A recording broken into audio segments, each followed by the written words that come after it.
प्रिय विद्यार्थियों, मैं डॉक्टर कुलदीप फड़िया, सह आचार्य राजनीति विज्ञान, राजकीय मीरा कन्या महाविद्यालय, उदयपुर।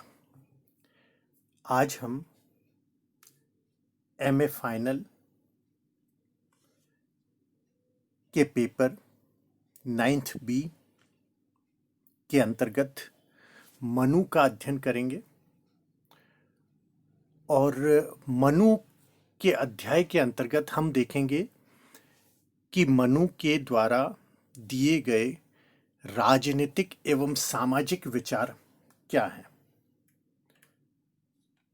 विद्यार्थियों, पिछले अध्यायों में हमने जब मनु के जीवन और उनके बारे में चर्चा की थी तो मनुस्मृति का जिक्र किया था। मनु का समस्त चिंतन मनुस्मृति में दिया गया है।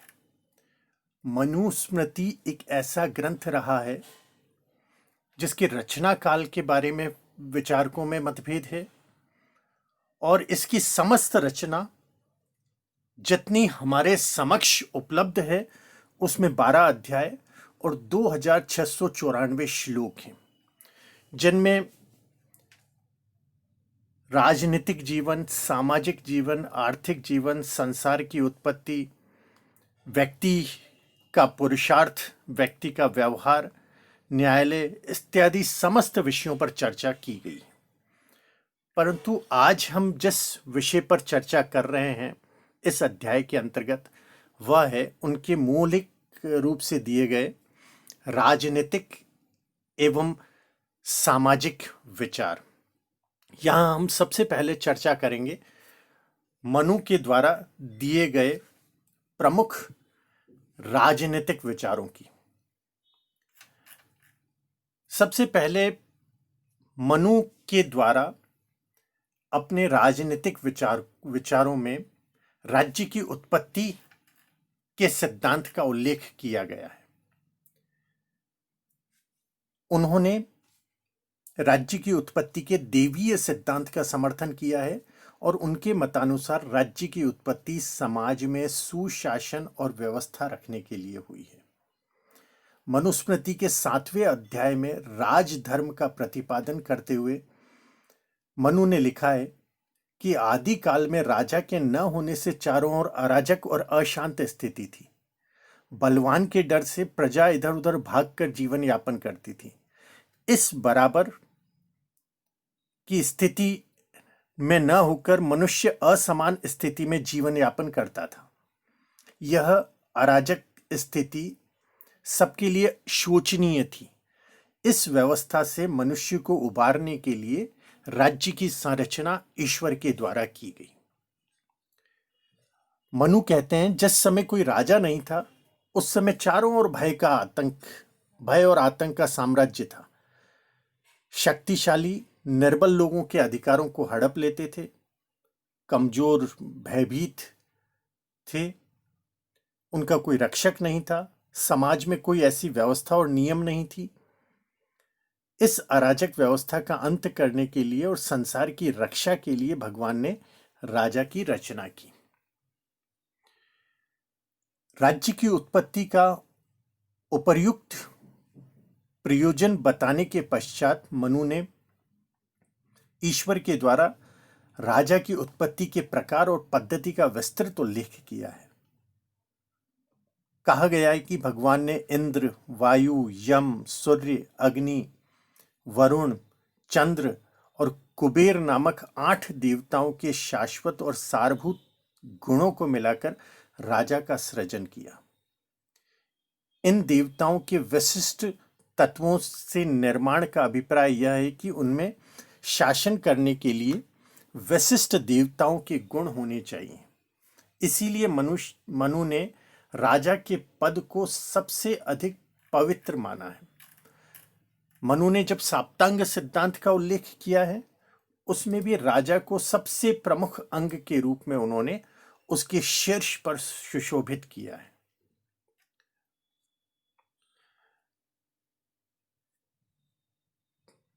मनुस्मृति में राज्य के लिए जिस साप्तांग सिद्धांत का उल्लेख किया गया है, मनुस्मृति के 90वें अध्याय में राज्य के जो 7 अंग बताए गए हैं, उनमें राजा अथवा स्वामी, मंत्री, पुर, राष्ट्र, कोष, दंड और मित्र शामिल हैं, जिन्हें वह राज्य की 7 राज प्रवृत्तियां कहता है। मनु का मत है कि राज्य का क्षेत्र व्यापक है। राज्य पुलिस कार्य ही नहीं करता, अर्थात आंतरिक सुरक्षा का ही कार्य नहीं करता, बल्कि यह समाज की रक्षा और कल्याण भी करता है। राज्य आंतरिक और बाहरी आक्रमण से रक्षा तथा शक्तिशाली से कमजोर की रक्षा करना भी राज्य का ही दायित्व है। मनु का मानना है कि राज्य की मत्स्य न्याय से प्रजा की रक्षा हुई है। राज्य मानव से वर्ण धर्म तथा आश्रम धर्म का पालन कराता है। मनु के अनुसार राज्य का कार्य सुरक्षा व्यवस्था तक ही सीमित न होकर लोक कल्याणकारी कार्य भी है। मनु राजा के देवीय उत्पत्ति के सिद्धांत का समर्थक होने के बावजूद राजा की निरंकुश सत्ता के समर्थक नहीं है। राजा विधि तथा धार्मिक नियमों के अधीन है। वह धार्मिक दंड को क्रियान्वित करने का साधन मात्र है। वास्तविक राजा तो धर्म का विधान है। एक और तो राजा को देवत्व का अंश मानकर उसके धर्म को पालन करने को प्रजा का धर्म कहा गया है। वहीं दूसरी ओर राजा द्वारा धर्म विरुद्ध कार्य करने पर सिंहासन से हटाना या मार डालना भी उचित ठहराकर मनु ने राजा को निरंकुशवादी होने से अथवा प्रजा का विरोधी होने से बचाया है। मनु ने राजा की चर्चा के साथ साथ शासन व्यवस्था की चर्चा की है। मनु के अनुसार शासन का मुख्य ध्येय धर्म, अर्थ, काम की प्राप्ति में साधन बनना है। अतः राजा को अपने मंत्रियों की सहायता से राज्य के उन उद्देश्यों की प्राप्ति हेतु निरंतर प्रयासरत रहना चाहिए। मनु ने विस्तृत रूप में गांवों की व्यवस्था, शहरों की व्यवस्था, प्रशासनिक इकाइयों की व्यवस्था, न्याय व्यवस्था एवं कानून की चर्चा भी अपने राजनीतिक विचारों के अंतर्गत की है। अब हम आते हैं मौलिक रूप से मनु के द्वारा क्या सामाजिक विचार दिए गए।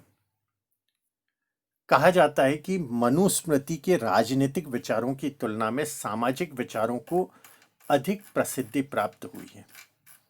अर्थात इसका अर्थ इस रूप में लिया जाता है कि राजनीतिक विचारों की अपेक्षा मनुस्मृति का योगदान सामाजिक व्यवस्था बनाए रखने में अधिक है।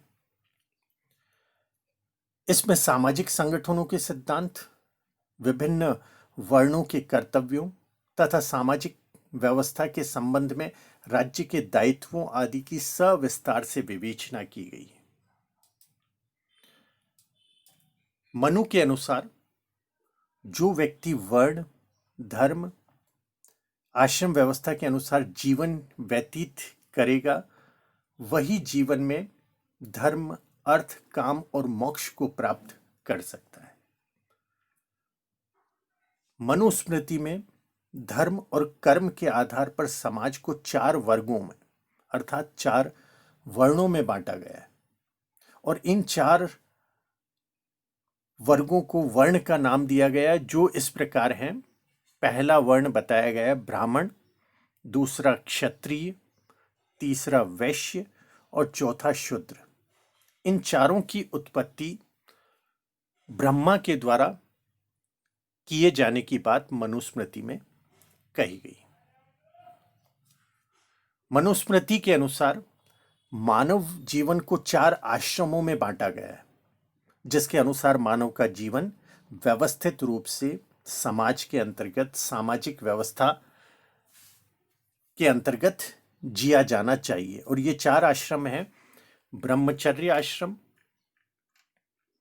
इस आश्रम का समय जन्म से 25 वर्ष तक रखा गया है, जिसमें बालक गुरु के साथ रहकर अध्ययन करता है। इस अवस्था में बालक का शारीरिक, बौद्धिक और मानसिक विकास होता है। बालक के बौद्धिक विकास के लिए वेद अध्ययन, यज्ञ अध्ययन, शास्त्रों का ज्ञान इत्यादि उसे दिया जाता है। ब्रह्मचर्य की व्यवस्था इसके अंतर्गत की गई है। दूसरा आश्रम उन्होंने बताया है गृहस्थ आश्रम। प्रथम आश्रम के उपरांत मानव अपनी प्राकृतिक आवश्यकताओं की पूर्ति तथा वंश परंपरा बनाए रखने के लिए गृहस्थ आश्रम में प्रवेश करता है, और यह होता है 25 वर्ष की आयु पूर्ण करने के पश्चात। व्यक्ति विवाह के बाद गृहस्थ हो जाता है और संतानोत्पत्ति के द्वारा पूर्वजों के ऋण से तथा राज आदि करके देवों के ऋण से मुक्त हो जाता है। तीसरा आश्रम उन्होंने बताया है वानप्रस्थ आश्रम। एक गृहस्थ के द्वारा लगभग 50 वर्ष की आयु प्राप्त कर लेने के बाद वह वानप्रस्थ आश्रम में प्रविष्ट होता है। मनु के अनुसार इस आश्रम में व्यक्ति का कार्यक्षेत्र परिवार न होकर संपूर्ण समाज होता है। अब वो परिवार से बाहर निकलता है और समाज में दूसरों के लिए, समाज के प्रति अपनी जिम्मेदारी का वहन करता है। उससे अब मान अपमान, शीत ताप, दुख सुख आदि के प्रति विरक्ति का भाव आ जाना चाहिए तथा मानव मात्र के प्रति मित्र भाव तथा दया भाव बनाए रखना चाहिए। इसी में उसका भी कल्याण है और समाज का भी कल्याण है। चौथा आश्रम मनुस्मृति में बताया गया है संन्यास आश्रम। मनुस्मृति में मानव जीवन के अंतिम चौथे भाग को संन्यास आश्रम के रूप में स्वीकार किया जाता है। मनु का मानना है कि संन्यास आश्रम में प्रवेश से पूर्व व्यक्ति को देव ऋण, ऋषि ऋण और पितृ ऋण से मुक्त हो जाना चाहिए। वेदों के विधि पूर्वक अध्ययन और पुत्र प्राप्ति के उपरांत ही संन्यास आश्रम के द्वारा मोक्ष की प्राप्ति संभव है, जिसमें उसे समाज, परिवार और मोह का त्याग करके अपने आप को विरक्ति के भाव में रखते हुए ईश्वर के साथ जोड़ना चाहिए। मनुस्मृति में सामाजिक नियमों के विपरीत किए गए कार्यों को अपराध की संज्ञा दे दी गई है। दूसरों को क्षति पहुंचाने वाला समाज का अपराधी माना जाता है। भारत में वेदों के उपरांत सर्वाधिक मान्यता और प्रचलन मनुस्मृति का ही है, जिसमें चारों वर्णों, चारों आश्रमों, 16 संस्कारों और सृष्टि उत्पत्ति के अतिरिक्त राज्य की व्यवस्था, राजा के कर्तव्य, भांति भांति के विवादों, सेना का प्रबंध आदि सभी विषयों पर परामर्श दिया गया है। मनु ने मनुष्यों के कर्तव्यों तथा स्वधर्म पालन के उद्देश्य पर बहुत अधिक बल दिया है।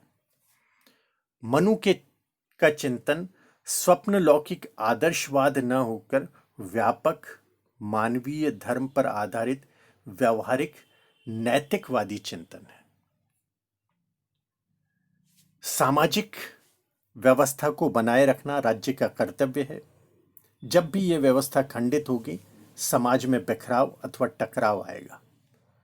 मानव को भी अपने आश्रम के अनुरूप कर्म करके सहयोग करना चाहिए।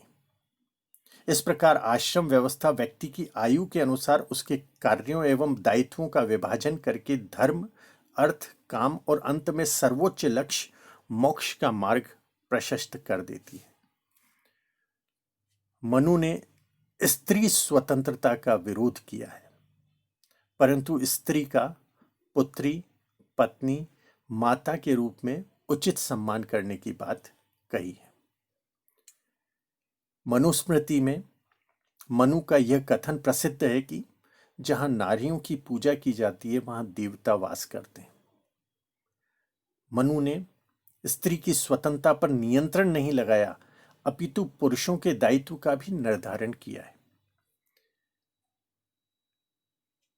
राज्य की सुरक्षा, समृद्धि, सुदृढ़ता तथा प्रजा की सुख सुविधा के लिए राजकोष की व्यवस्था की गई।